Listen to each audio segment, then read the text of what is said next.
जिसमें कोरोना के मामले लगातार बढ़ते जा रहे हैं। कोरोना के 211 नए मरीज सामने आ गए हैं। पटना में अगर सिर्फ 24 घंटे की बात करें तो 124 कोरोना पॉजिटिव पाए गए हैं। एक्टिव केस की संख्या अब इस तरह से बढ़कर 885 तक जा पहुंची है।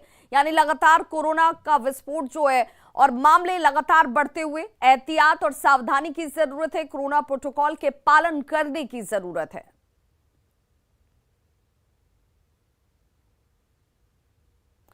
वहीं बड़ी खबर पूर्णिया से आ रही है, जहां पंचायत समिति सदस्य की हत्या कर दी गई है। चाकू मारकर शहबाज आलम की हत्या की गई है। आपसी विवाद में हत्या को अंजाम दिए जाने की बात सामने आ रही है। बायसी थाने के ताड़ाबाड़ी की यह घटना है और हत्याकांड की जांच में फिलहाल पुलिस जुट गई है। पंचायत समिति सदस्य की हत्या के बाद पूर्णिया में सनसनी फैल गई। चाकू मारकर शहबाज आलम की हत्या की गई।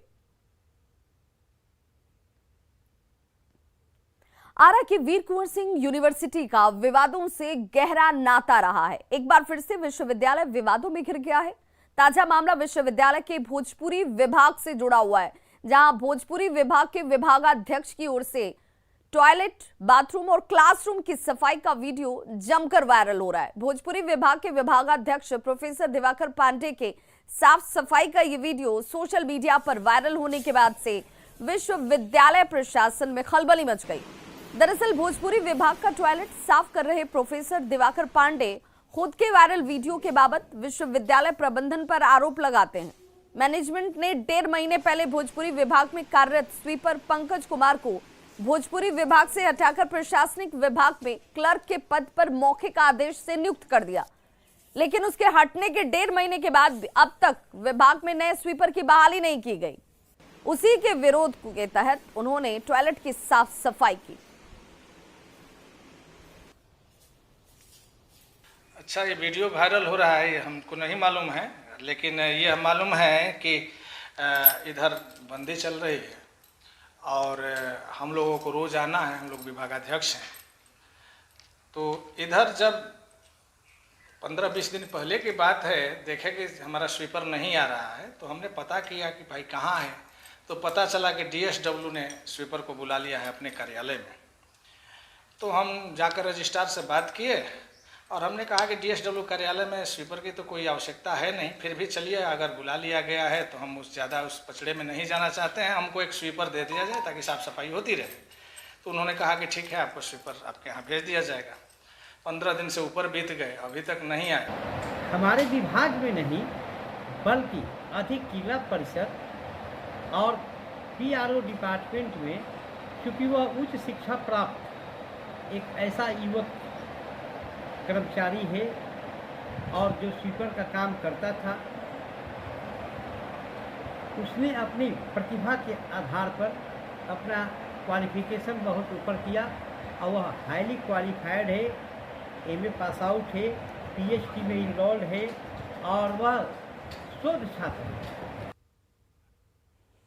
केंद्रीय राज्य मंत्री अश्विनी चौबे ने उदयपुर में कन्हैयालाल के निर्मम हत्या की निंदा की है। भागलपुर में उन्होंने कहा कि राज्य सरकार घोर लापरवाही का यह नतीजा है। केंद्र सरकार की तरफ से ऐसे असामाजिक तत्वों से कड़ाई से निपटने की जरूरत है।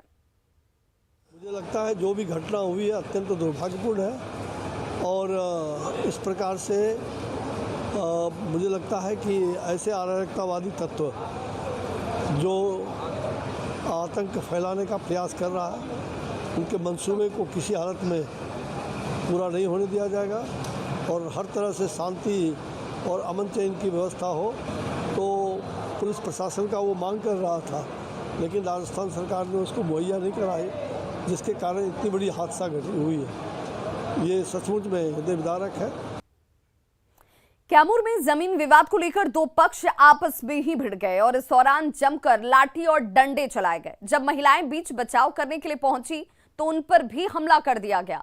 मारपीट में 4 लोग गंभीर रूप से जख्मी हुए हैं, जिन्हें इलाज के लिए वाराणसी रेफर किया गया है। स्थानीय लोगों ने बताया कि दोनों पक्षों में लंबे वक्त से विवाद चल रहा था और इसी को लेकर ये दोनों पक्ष आपस में भिड़ गए।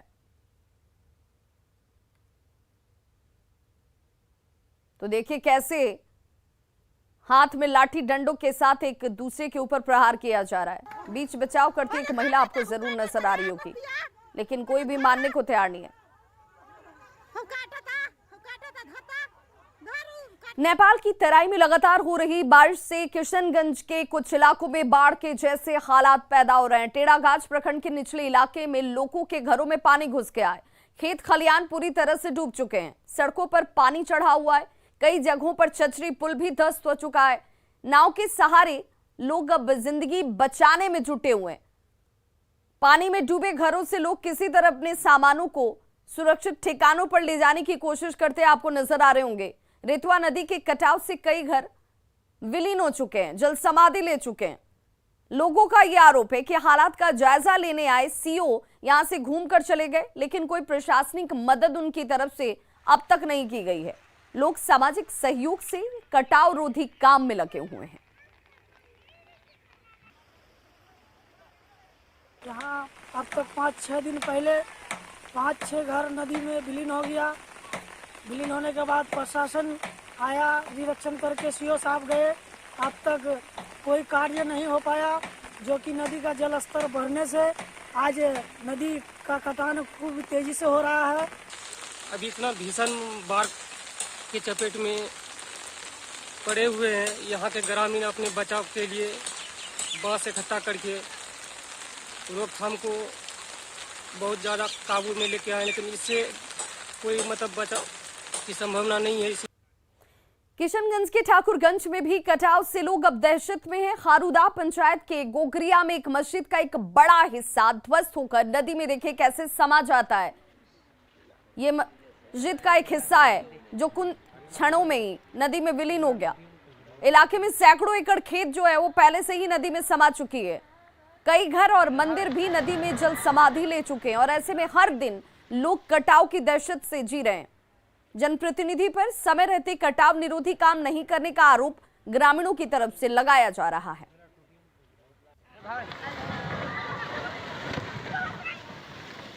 तो देखिए कैसे ये मस्जिद का हिस्सा जो अब से कुछ वक्त पहले तक तनकर खड़ा था वो धीरे धीरे इस नदी में विलीन हो गया।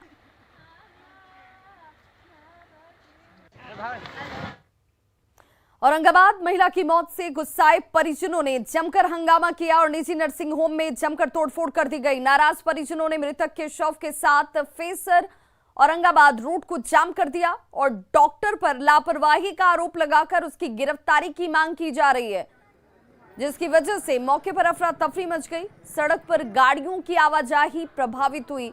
खबर के मुताबिक महिला को इलाज के लिए निजी नर्सिंग होम में भर्ती कराया गया था, जहां हालत बिगड़ने के बाद उसे सदर अस्पताल में भर्ती कराया गया, तभी उसकी मौत हो जाती है।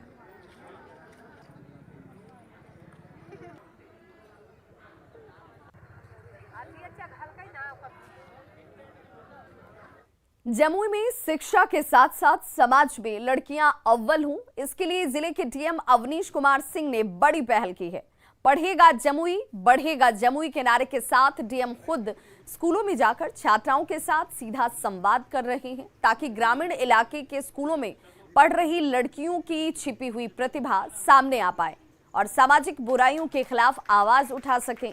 इसी उद्देश्य को लेकर डीएम हर दिन किसी न किसी नए स्कूल में पहुंचते हैं, 10वीं और 12वीं की छात्राओं से सीधा संवाद करते हैं, उनका पढ़ाई को लेकर हौसला बढ़ाते हैं। छात्राओं को पढ़ाई लिखाई को लेकर एक किट भी दिया जाता है।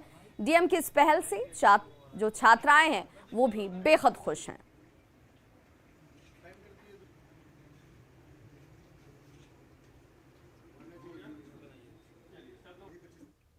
रिलायंस जियो के बोर्ड ने आकाश अंबानी को नया चेयरमैन नियुक्त किया है। कंपनी ने शेयर बाजारों को भेजी एक सूचना में ये जानकारी दी है। कंपनी ने यह भी बताया है कि मुकेश अंबानी रिलायंस जियो के डायरेक्टर पद से हट गए हैं। रिलायंस जियो ने शेयर बाजारों को भेजी गई सूचना में बताया है कि 27 जून 2022 को हुई बैठक में बोर्ड ऑफ डायरेक्टर्स ने मुकेश अंबानी के डायरेक्टर पद से इस्तीफे को स्वीकार कर लिया है। यह इस्तीफा सोमवार 27 जून को वर्किंग आवर में खत्म होने के साथ प्रभावी हो गया है। इसके साथ ही बोर्ड ने बैठक में कंपनी के non executive director Akash Ambani को बोर्ड ऑफ डायरेक्टर के चेयरमैन पद पर नियुक्त को भी मंजूरी दे दी है। आकाश अंबानी रिलायंस इंडस्ट्रीज के चेयरमैन मुकेश अंबानी के बेटे हैं। वे साल 2014 में रिलायंस जियो के बोर्ड में शामिल हुए थे। बता दें कि रिलायंस जियो ऑयल से लेकर रिटेल तक के बिजनेस में मौजूद कारोबारी समूह रिलायंस इंडस्ट्रीज की टेलीकॉम यूनिट है।